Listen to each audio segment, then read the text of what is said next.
welcome to Struggles of the Spirit.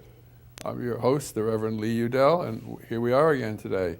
The weather is, well, it's not really winter to speak of, a little cool, but no feet of snow here in the valley. And we remember great experiences and with some fondness, but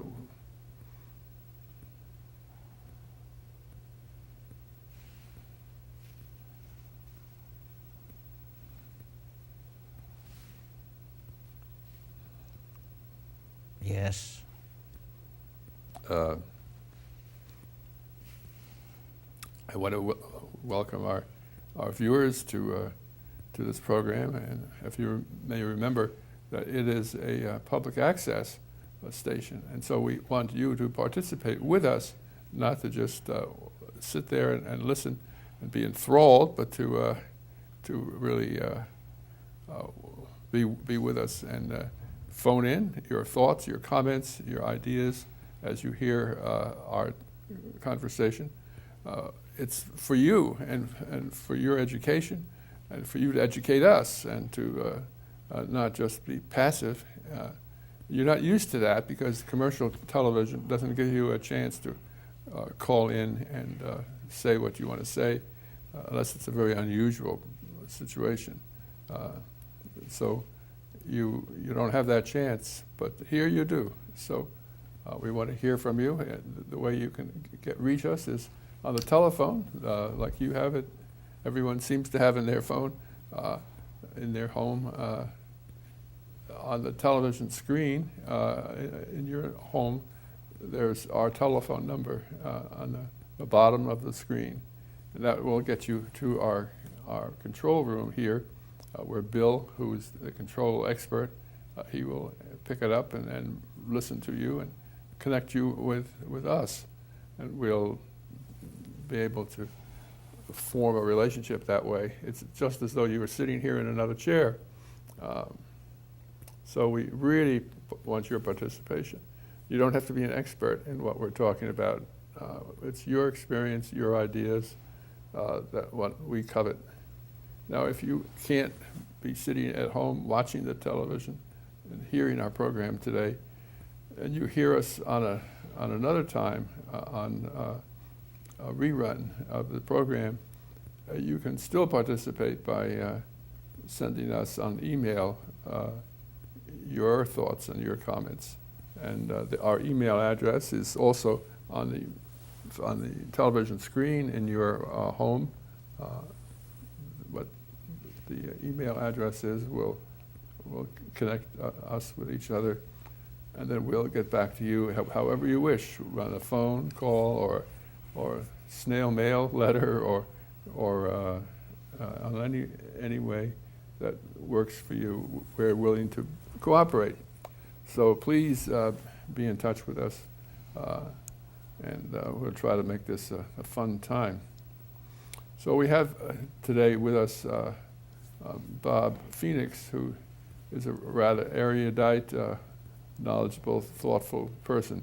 We've had him talking here before about what it was like to be an agrarian citizen in Vermont and care for cows and horses and how to make a living doing that. And he talked about the times gone by. Very few of us do this kind of thing anymore. Well, he's going to talk today about another aspect of the past, and that's about how we used to have public transportation that was in the form of trolleys, I guess you'd say, wouldn't you, Bob? Yeah. They were like trolley cars, and they were various routes that they would run and places they would go, and there are quite a few people who enjoyed that, but they don't exist anymore because you need a track. You need a track and you need a power source, and a regular bus and a motor isn't the same thing. So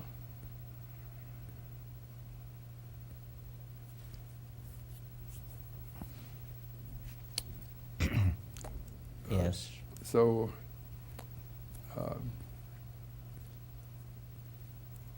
I'm sleepy today. Yeah. So Bob is going to convey with us, to us, how transportation took place before we had cars and buses, and when we had horses and we had trolley cars, and I guess at least in my hometown, which was in Osney, New York, we had a route that was a electric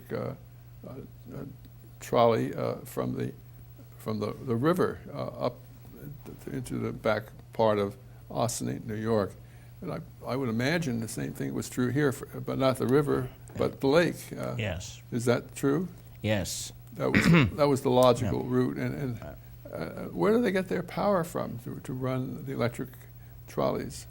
That's, I would imagine, from the Green Mountain Power Corporation, which was the principal source of power in the 20s and 30s in the Burlington area. It wasn't until many years later, when the Burlington Electric Light Department was established, and then they, of course, they furnished the power for everything in Burlington. But living in the country, as I did in Essex Center, we had a bus that would come down from Cambridge Junction, Vermont, and stop in Essex Center and Wapley, Jericho, and so on. People would ride in and do their errands, say in Essex Junction or in Burlington or Winooski. It was called Benedict's Bus. Oh. And it was all dirt roads, and of course in the spring, when the frost would come out, there were areas where we would usually get stuck. And then a neighbor, in one particular case, was Will Wool's Crossing, and we generally get stuck near his property.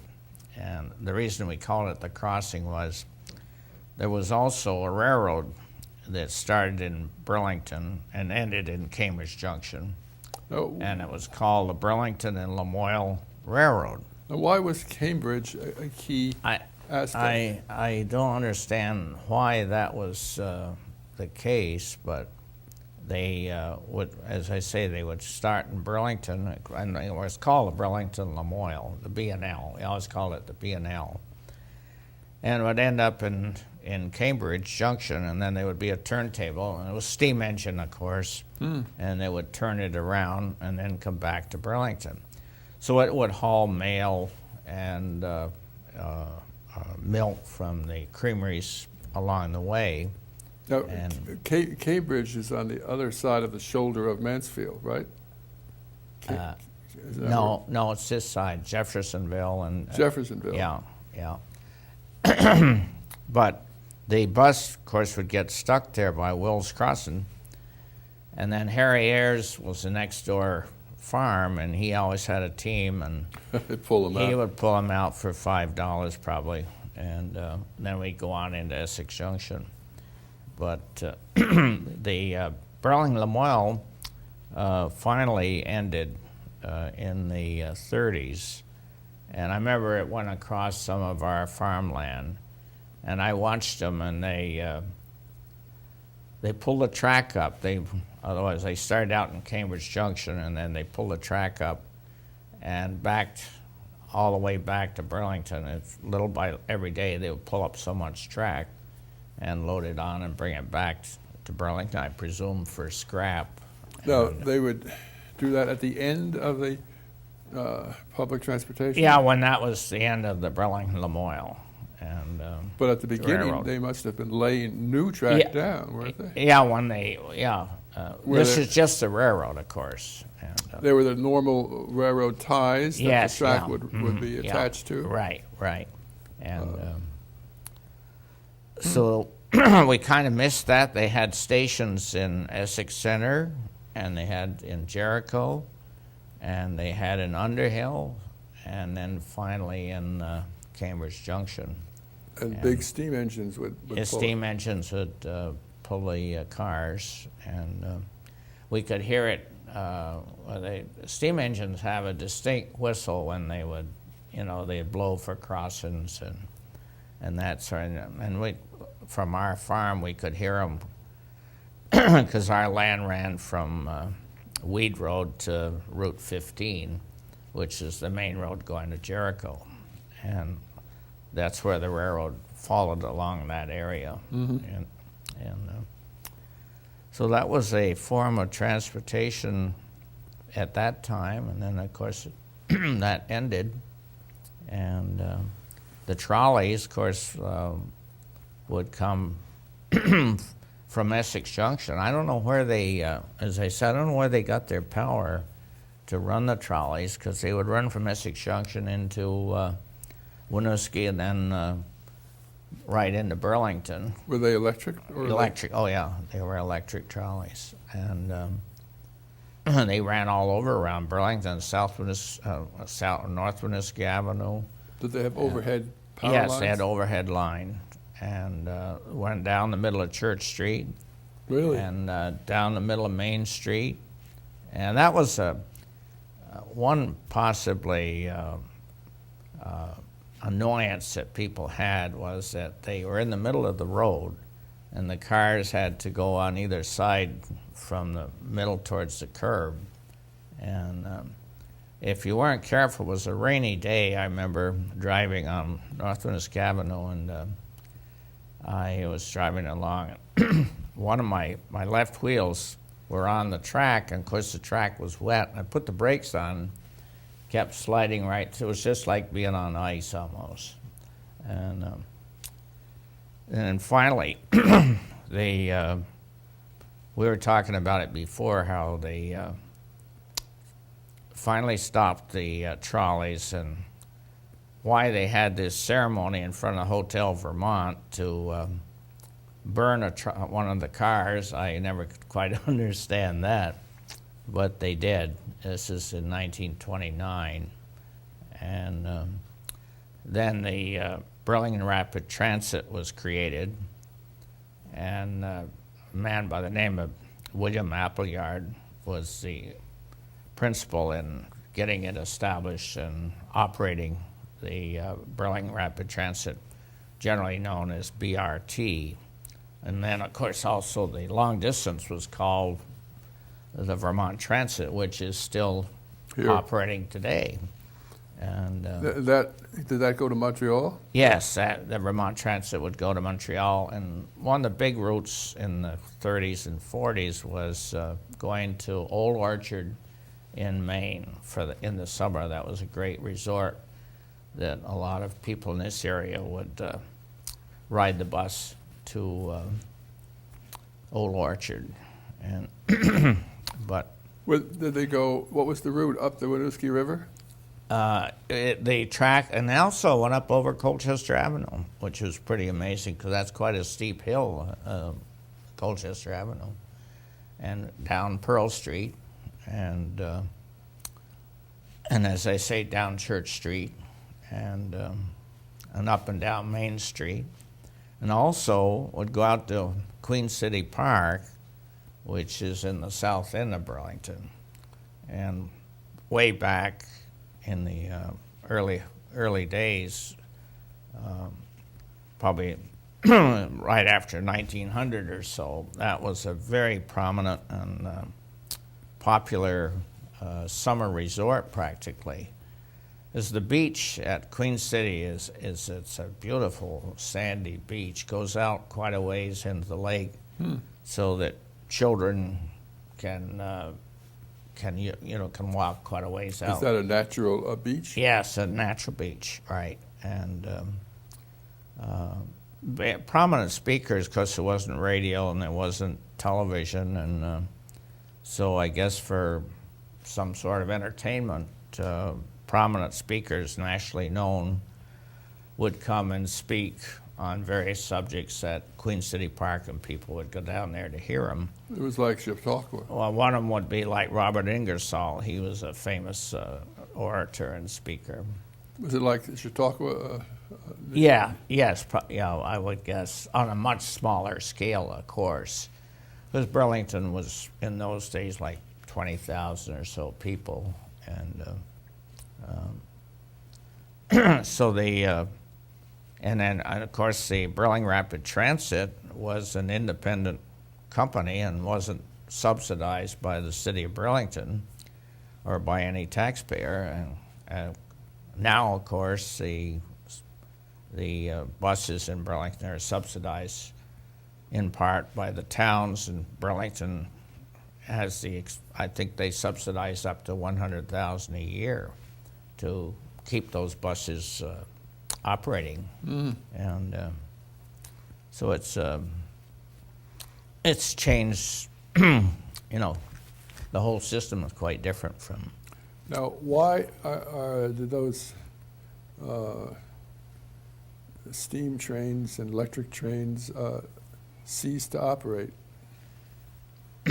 we don't use them anymore. I don't know. I imagine that as one of the advantages of trucks. With railroads, they have a terminal and they have a freight office, and when they haul freight, the freight is unloaded and then the person that was receiving the freight would have to come and pick it up from the freight office.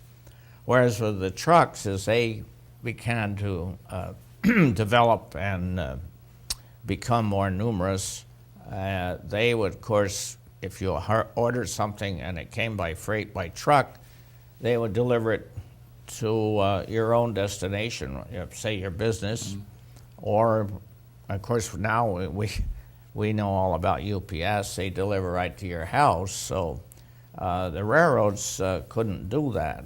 And so the railroads are kind of, that business was lost, I think, to the trucking people.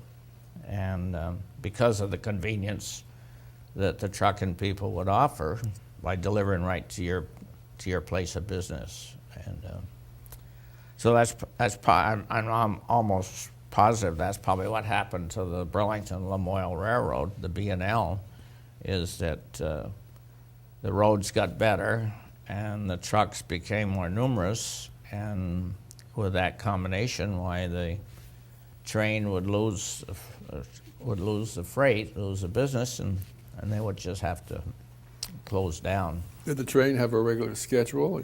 Pretty much, yeah. They would, because in those days, the salesman that would go through the country from farm to farm, call on the farm households. They didn't call them salesmen when I was there in Essex. In the 20s, they called them drummers. Drummers, and that doesn't mean that they were drumming on a drum. No. They were selling, and one of them was an old elderly fellow. His name, we always called him Old Zach, and he would sell pots and pans and utensils for the farmers' wives' household goods. And he come by the train, by the Burlington-Lamoille, and get off and walk from house to house in the village to sell it, take orders and sell the merchandise. So it was, it's quite different, quite a contrast to what we do now. Well, there have been some rumors that the automobile industry and the bus industry and trucking industry squeezed the railroad out and squeezed out the electric transportation system. Is that true? Well, I remember hearing a discussion about, for example, the trolleys in the city of Los Angeles, and it was all trolleys.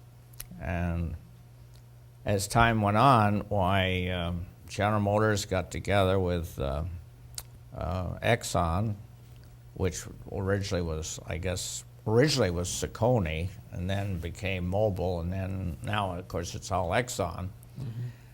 They furnished the diesel fuel for the General Motors buses, and Goodyear Tire and Rubber furnished the tires for the buses. And so they decided that they would move in and make a great market for them to have all buses in the city of Los Angeles, which apparently now, I get from the smog standpoint, because of the buses burning diesel fuel, making a tremendous amount of smog for the city of Los Angeles. And the stories are now that they are now going back to electric vehicles. So, really? Yeah, and which they had in the first place, but they find that with electric, why, of course, there's no pollution, and poor Los Angeles has a real problem with air pollution, and so it seems to change. In sometimes it's not for the good in that case, but and I think the electric cars were great. There's no pollution. They may make a little noise, but in some areas, I think in one city in Halifax, Nova Scotia, for example, they have regular buses like similar to what we have here in Burlington, but they're electrified, and they have a trolley just like the old-fashioned trolleys had. And they pull right over to the curb and pick up people and make no noise, and of course make no pollution. But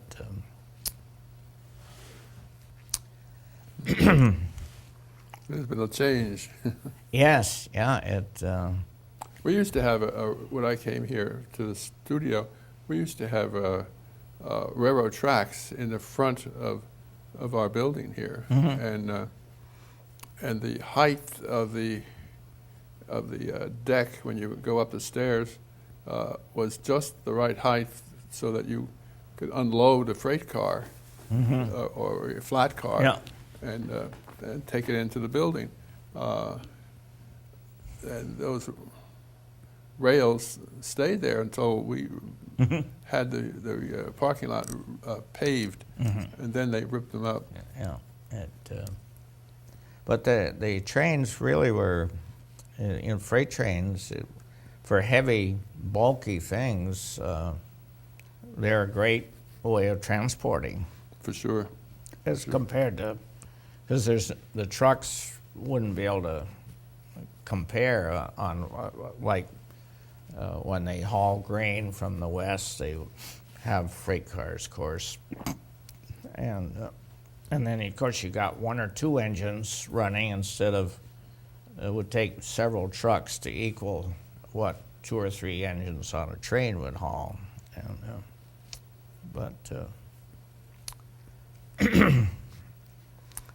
it's a bygone era. Yeah, it's there was a nice part about the passenger trains. I remember when I was preschool, and Mother and I'd go to New York City from Essex Junction, and the train we'd get on at night, and it would be a sleeper, and go to bed, and then in the morning get up in Grand Central in New York City, and you didn't miss anything, and you were very comfortable, and then of course they all had dining cars. Oh yeah, they were very elegant, and they were very nice, and so really, and far as as everything now is by air, but the problem with the air is that if it's foggy or if the weather is a real problem, nobody goes anywhere, and the airports, you have to sit there and wait until the weather changes, Whereas with the train, there was hardly anything that ever stopped the train. The snow or fog or rain or whatever made no difference. And you had your own, if you had a private compartment, why, it was like having almost a room to yourself, and then go down and eat in the dining car. So it was I thought, very comfortable, and granted, it was not as, of course, nowhere near as fast as air, but you were pretty assured when you came to the railroad station and got on a train that you were going to go there, and you weren't going to be sitting in the railroad station because the train couldn't go as compared to the airplane. And years ago, I took a train down south, and I think it was the Chesapeake and Ohio Railroad, and they had a car that was dedicated just to showing movies. And so when you're on that train, you would go and watch movies the full length of the car. Yeah. They were first-class movies. They don't do that anymore. No, it's kind of a shame that the trains are little by little disappearing. It's all air, and certainly people experience delays very, very often with for whatever the reason with the airplane. And there was hardly ever a time that you had any delay with the train. And they were very punctual. Mm-hmm. Was there a voting on the issue about trains versus buses and private cars? I don't believe I don't believe so. Of course, the cars when you figure the millions of cars that we have, and then of course with President Eisenhower initiating the interstate highway system, people can travel by car and go when they want to go, and with the interstates, the speed limit's 65 miles an hour, so they have a great convenience, and and that, of course, that's obviously hurt the trains. And I remember I was in Western Canada, and a train came in, and I saw it. I liked to get up in the engine, and I got up in the engine, talked with the engineer, and you could look down the track, and I said, "How fast do you go?" And he says, "Just about 60, maybe 65." He said was the top. So maybe that's part of it, that they don't go fast enough. But I guess now they have the high-speed train that runs between New York City and Washington, and apparently they go 100 miles an hour. So I've heard that. Yeah, but that's just that section. That one train or system that we have. It's not nationwide or anything. They have to straighten out the curves and make sure the track is not bumpy. Yeah, it has a lot of track maintenance to make sure that, otherwise there'd be a real derailment.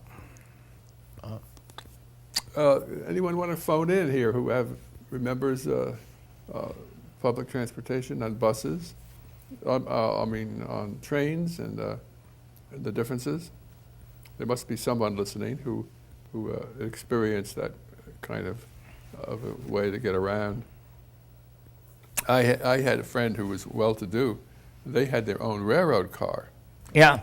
Their own private car. Yeah. Yes. Yeah. The people at the Webb farm, and the Webbs had their own car, and they would come.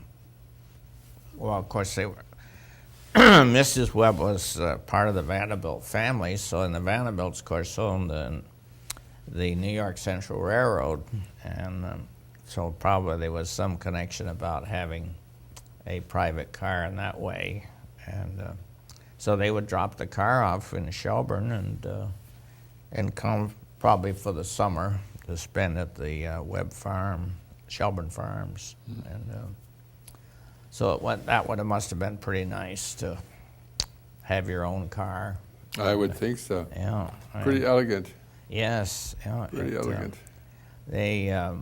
The Western trains, I remember riding one from St. Louis, Missouri to Denver, Colorado, and they called it the Colorado Eagle, and that was a fast train. I remember they told me that they would go in the 70s, 70 miles an hour, and of course had a dining car, and very, very, very comfortable way to travel.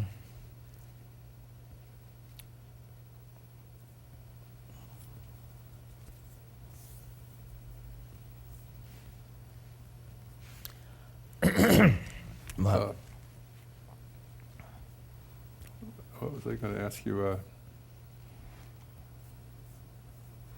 My mother told me about the automobile itself. She remembers when, at least the car that she bought was not a very powerful car, and also on a long trip, she remembered a private, expensive car came up behind them and helped push them up the hill. The engine just wasn't couldn't handle it. Yeah. Couldn't handle it, Yeah. and that was not unusual. And also running through your tires, wearing the tires Yes. out. Oh, yeah. They didn't last. That's true. You had to take along an extra set of Right. tires. Yeah. And then, of course, you see pictures of the early times of the car where the men would wear like the doctors would wear like a long coat, Mm-hmm. and it was called a duster. Yes, a duster. Yeah, a duster, and they had a reason for doing it, because in all probability, something was going to happen to the car, and they could usually do something to fix it, or especially they could have a spare tire, put that on, and but of course I remember the early ones, the windshield wiper, you had to do it by hand, and then after a while they got it powered, but it was powered off in what they call a vacuum system, and when you're going uphill, why, the windshield wipers would stop. They would just stop? Yeah, and then of course when you got up over the top of the hill, of course then they would start up again. But and of course I remember I had a Model A Ford, and they didn't have automatic choke. It was a manual choke. That wasn't so bad. I had a car with a Yeah. manual choke. Yeah, And and you were very adjusted. reliable, actually. And they had a throttle, and so you could, if you wanted to have the engine idle a little faster, you could just move the lever. The throttle be on the left side of the steering post, and and the spark on the right, and what they call retard the spark. Mm-hmm. And so now, of course, that's all. Cars now are all computerized, so you have to be a real trained mechanic to do anything with them. And in those days, a lot of it you could do yourself, but it's changed a good deal. Absolutely. Absolutely. I remember the gas pump in Essex Center was a Ciccone, which Ciccone stood for Standard Oil Company of New York. Mm-hmm. And the pump, it was one pump at the general store, and it was Dennis Burns's store. And there was no electric pump. You had a crank, and you cranked it to put gas in your car. And That's how you did it. yeah, it was, and also known as the Flying Red Horse. Why that? Yeah, I don't know. I worked in a gas station one summer, and it was a Saucony station, and their logo was a flying red horse. And they had this horse, red painted horse, with wings on it, and that was, of course, eventually became Mobile, but in those days it was Saucony, and now, of course, the pumps that you don't even have to go in the gas station. You can use your credit cards and do everything at the pump and never see anybody as far as paying for it. And you remember the running boards? Yeah, I had them running boards. Yeah, they were kind of nice. And what was the purpose of the running board, and why do they call it? I think it was partly probably because of the height, and it would be easier for ladies to get in and out of the car. Now some of the SUVs, some of the ones that they make now, are a bit high, and you can buy accessories and serve as the running board served in its day. And the early cars, as you just mentioned, they had running boards, and then there was a space on the running board, especially towards the rear, where they would put their suitcases, and they had like a telescopic gate that would open and it would expand and retract, and people would carry their luggage there. And and of course, they instead of had trunks like we have now, they'd have like a trunk rack on the back of the car, and they'd put their luggage there, or on the running board. See, but of course. It was subject to the weather if if it was raining. But that's I remember we had a 1935 Hupmobile, and that was a very classic car, and they had the spare tires in the front fender wells, one on each side, and of course the bumpers were all chrome, and mirrors on the outside were chrome, and they had little vent windows where you could not have to open the whole window. Oh yeah, it was on an angle. Yeah, on an angle, and it was just right because there was no air conditioning, and so of course, if you were in a thunder shower and and it was hot, you'd like to have some air, so you'd open those little vent windows, and you wouldn't get wet. The rain couldn't come in, but you still get the air. And I thought that was a very convenient system. And then they finally, I guess because of the air conditioning, I remember when I first rode in a car in air conditioning, it was 1961 Chevrolet.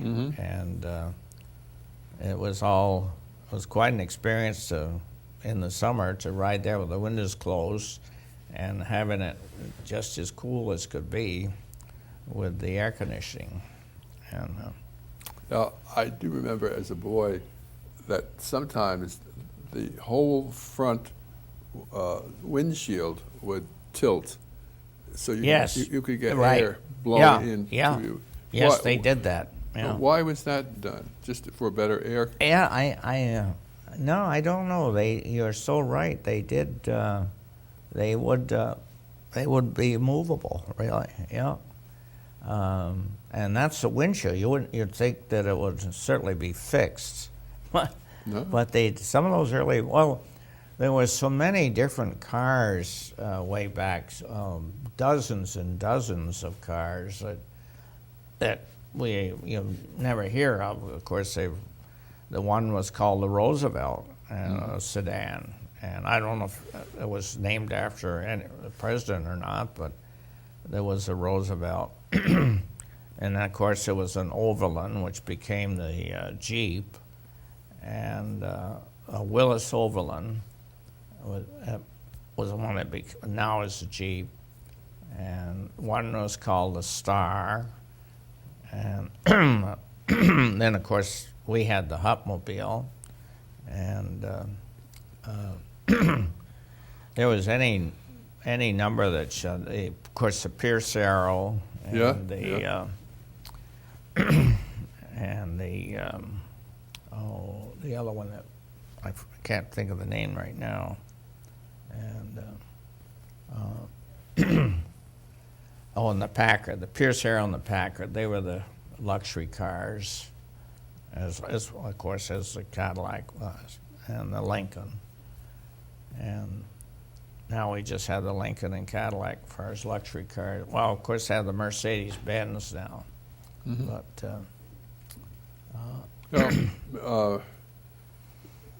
that car is named after the daughter of the... Mercedes was her name. Yeah. Right. That's right. Yeah. Daimler wasn't, Now, did you have much experience with the cranking the engine? I didn't myself. I watched them crank them in those days. Yes. You want to tell our public what a crank was? Yeah, that they didn't have a starter, electric starter, to get the engine going, and in order to get it going, you had to take a crank and stand in front, and it would come out just below the radiator, and you'll be cranking away, and if you didn't hold the crank just right, you could really hurt your hand or your thumb, and that's how they would, it would start the cars, was with the crank, and then of course you got electric starter, and that ended that. But so it's a great convenience that we have now as far as cars are. And then, of course, 1940, my first experience with automatic shift was the Oldsmobile come out with in 1940 with what they call a Hydromatic, and before that it was all standard shift. In fact, I learned on standard shift and took my driver's test on standard shift, and then the Hydromatic came out, and I couldn't get over. I remember driving it first time where you just put it in drive, and that was it. You didn't have to, with the standard shift, go into low and second and then into the high. Was shifting. So that was another big change that we had. Yeah, I remember these events. It's kind of an interesting period of time we lived through, Bob. Yeah, it's changed an awful lot. It's so true. Right. I'm surprised that no one has phoned in. Our viewers, some of you must have experienced different kinds of cars that you owned or drove or saw. You're being very quiet today about that. They were quite different, quite unique. They were not dull. No. They and then for a while, it was two-tone. They would have. In fact, I remember the Hupmobile was a two-tone. It was a darker brown and then a lighter tan. And then, of course, all the more luxurious cars, most of them, all had white sidewalls. The walls of the tires were all gleaming white, which made them look very nice. And the width of that was about like... Oh, yes. Like this. Yeah. Whereas I've seen some car washes, they talk about they're going to clean your white walls. And the white wall they talked about is about an inch. Yeah. An inch in width. The width of a finger, maybe. Yes. It's kind of a joke. Hardly ever. I haven't seen any for a long while of white walls. No. No. No, that's gone. And then, of course, they had hubcaps. Oh, yeah. Yeah, and what happened to the hubcap anyway? That's all gone because the wheels are all changed, and the hubcaps, like on the Cadillac, would be around $125. Really? Yeah, they would be quite expensive if you lost a hubcap. And of course, you had chrome bumpers. Now, you have plastic painted bumpers, which if you have any collision or accident at all, they're destroyed. Very expensive to replace. And of course, on the Model A that I had, it was steel bumper with chrome, and you could push another car and not damage yours or the other car, and you certainly couldn't do that today. Why would that be? Well, as I say, they're plastic bumpers now. I don't know. I suppose it's cost. Also, it's probably weight. I mean, with the steel, would be much heavier than the plastic. And the bumper would be, maybe about this far out from the body of the car. Yes, yeah. So and there would be some resilience from that. It would take some shock and wouldn't destroy anything or damage anything. Right. In fact, that was, I think, the purpose of the bumper was to, if you had any contact with another object or vehicle, you'd have a minimum amount of damage to either one. Whereas now, if two collide now, both of them are, they have serious damage, real expensive repair bill. And then, of course, these painted plastic things, I've seen them, and they're scratched, and they look very tawdry with a scratched bumper. And whereas with the chrome looks so nice and didn't show any marks of any wear like the plastic bumpers do today. And, but I think it's because they weight, and in order to get better mileage, they try to make the car lighter. And the early cars, like the Cadillacs, would weigh 6,000 pounds. Wow. And which, of course, caused them to have take more energy to move a 3-ton car than a 2-ton or a 1.5-ton car. And most of them are much lighter now, of course. And it's kind of unique. Well, there was a lot of room in car design for originality. Yeah. It's. My father had bought a car once that was a brand new car called President. It was a Studebaker. Studebaker, yeah, I had a Studebaker. And it had a visor that went out over the windshield. Yes, yeah, that's right. Yeah. They don't do that anymore. They don't do that. You know, I think that there are some accessory people that make that sort of thing of having visors. I think especially the truck people do that, where they're on the road all the time. And it also shields as far as the bright sun if they're driving. Yeah. And so, makes a lot of sense. But that's true. I remember right after World War II, my first car was a 49 Studebaker called a Champion. And I was getting 27 miles to the gallon then in 1949. And it was a great car. It was. It was heavy. Yeah, a nice car, Studebaker.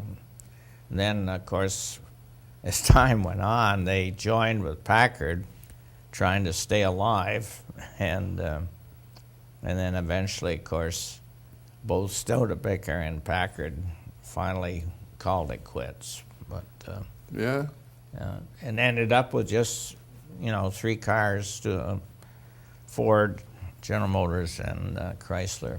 Well, speaking of Studebaker, wasn't it the Studebaker that had a streamlined front and rear? Yes. It looked somewhat the same.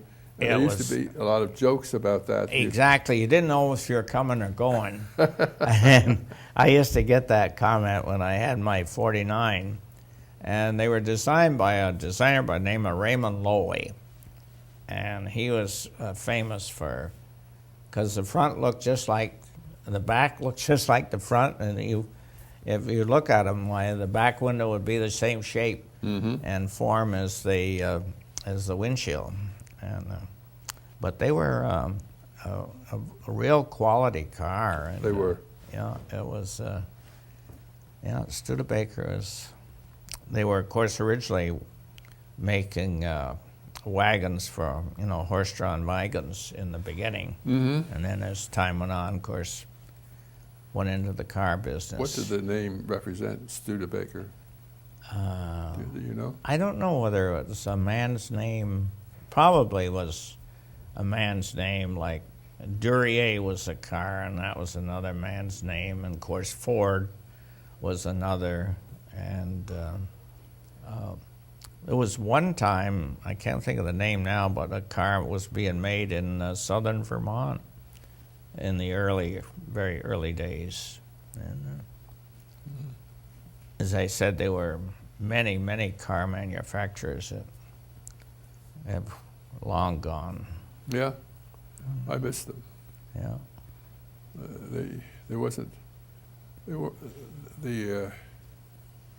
They were unique in their design. Yeah, they. The French Citroën. Yes. They had a different design. That somehow the car would be up in the air a little bit when it was driving, or it came down. I can't remember. There was something about its position on over its four wheels that was distinctive. You remember?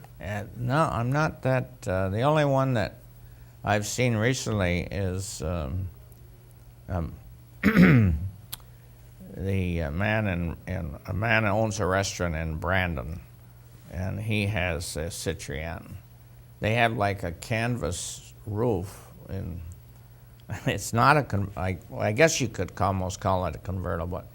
But I think what they were striving at was to keep them as light as they could, because as everybody is familiar with Europe, the price over there is $4, $5, $6, $7 a gallon for fuel. So if they can keep the car as light as they can, so that it doesn't use that much fuel. And they're very strange from us. The Citroën is in looking very, very different, but I guess very economical to operate. We have a phone call.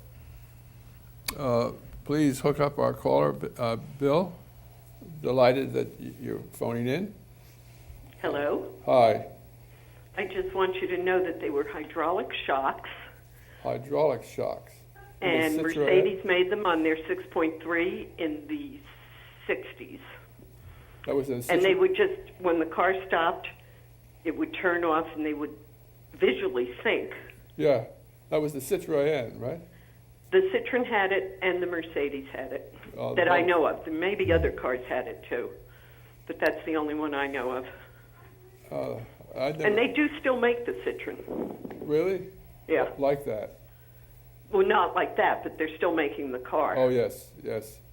I remember there used to be a joke about the Citroën that only bank robbers would own one because it could go around corners faster than a police car. Well, thank you for calling in. You're welcome. Is there anything else you want to add?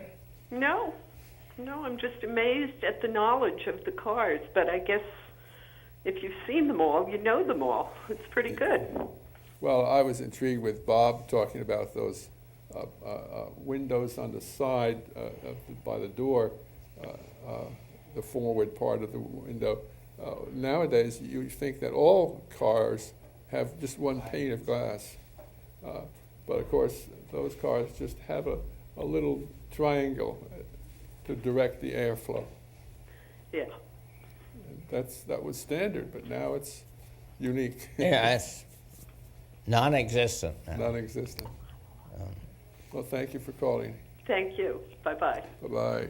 Actually, the hydraulic brakes was a patent with Chrysler. Oh. And so Ford had mechanical brakes, and so did GM. And of course, the hydraulic brakes were so much more efficient and positive, and all four would work at the same time, whereas especially on the Fords that I had with the mechanical brakes, maybe two would work and maybe three would work. You could never get all four work at the same time. That could be kind of difficult to adjust, whereas the hydraulics were superior. And as I understood, finally the patent ran out with Chrysler, and so then everybody, Ford, General Motors, everybody had hydraulic brakes, which were much superior. And everybody has them today. Yes. You never hear of mechanical brakes now. Yeah. They were, I guess, as they say, they were better than nothing. Well, Bob, as Bill told us, we only have, now 3 to 4 minutes to finish up our program. What would you like to add or sum up? Or what is outstanding that you think needs to be said before the public forgets it? Well,